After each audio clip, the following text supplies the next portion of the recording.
Thanks for stopping by during this busy holiday season. I'm Carla, and I call my little channel Bound to Be Vintage. Today, I wanted to share with you the one little project that I did manage to get finished in time for Christmas. I did a small little book. I was in a thrift store, or actually it's a consignment store, a couple of weeks ago, and I saw this little Christmas album, and it's from 1986. Originally, I thought I was just going to use the contents. You can see that it had some nice images, and I loved the end paper and fly paper in this little holly print. So I picked it up, but as I was looking at the cover with this little elf with the holly, I started thinking about Christmas fairies, and I thought it might be fun to do a Christmas fairy journal. And I didn't really want to do all the tucks and pockets and flaps and tags. I wasn't sure I could get that done before Christmas with everything going on.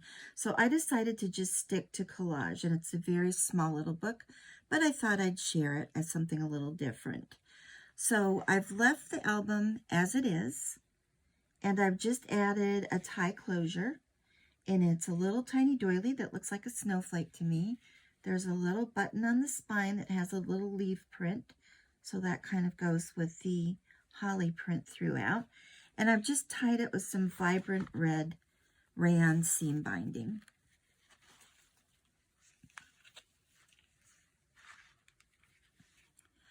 I've done a 3-hole pamphlet stitch hidden spine, and I've got some kind of wonky striped fabric here that kind of reminded me of candy canes, and I like this end paper so much that I just left it as it is. I didn't want to cover that up to cover this edge. So all of the pages started out very similarly. The base is a watercolor paper. I knew as small as this was that I would be able to use thicker paper because it's just one little signature.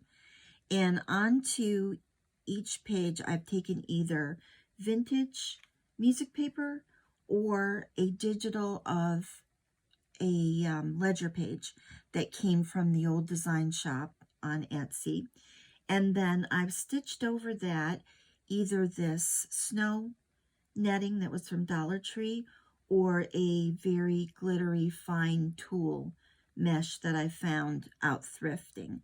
That was the base of all the different pages to kind of give some cohesion. And then I had a lot of metallic trims that I had thrifted in my Christmas haul that you might have seen a couple videos ago. I also had a lot of these little vintage snowflakes, variations of sequins, I guess, or paillettes, I think they're called. Had a lot of different snowflakes and stars and things like that. So I wanted to incorporate those, as well as some Tim Holtz holiday ephemera. So this is the Christmas chime fairy. I've got her tucked in next to a bell, and we've got a little bit of sparkle added to the flowers in her hair.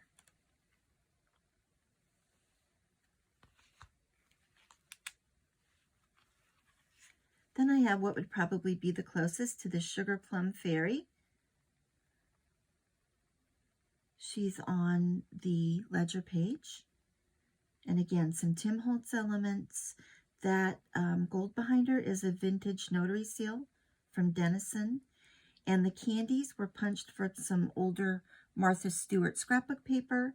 And only the dark green ones were glittered. So I found a similar glitter in my stash and redid the green one and then did the others to kind of match. And then I have some of those little stars. For the other fairy, there's a lot of Tim Holtz ephemera, some of those vintage sequins. I've put some gold around the background piece, as well as some modeling paste and some Martha Stewart glitter that's a more white glitter, and made some snow on the pine cones. And then finally, back to the snowy netting. I have this little fairy. She reminded me of stained glass for some reason. Almost immediately when I saw her outfit and all the colors in it, I thought of stained glass. So I found the stained glass image on the Graphics Fairy premium website the Christmas chimes ephemera in the beginning also came from their website.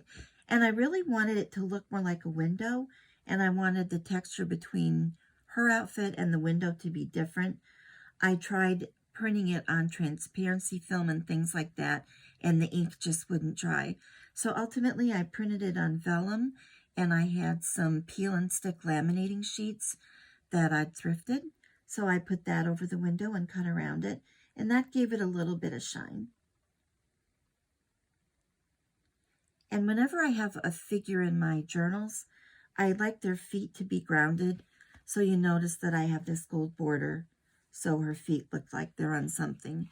Even though they're fairies, I didn't want them to just be suspended in the air. That's my simple little collage Christmas journal. The fairies are from Ginger Journals on Etsy. And again, I'd like to wish you a happy holiday. I hope you'll subscribe for more content. I'll be back with a haul soon. Thank you. Bye.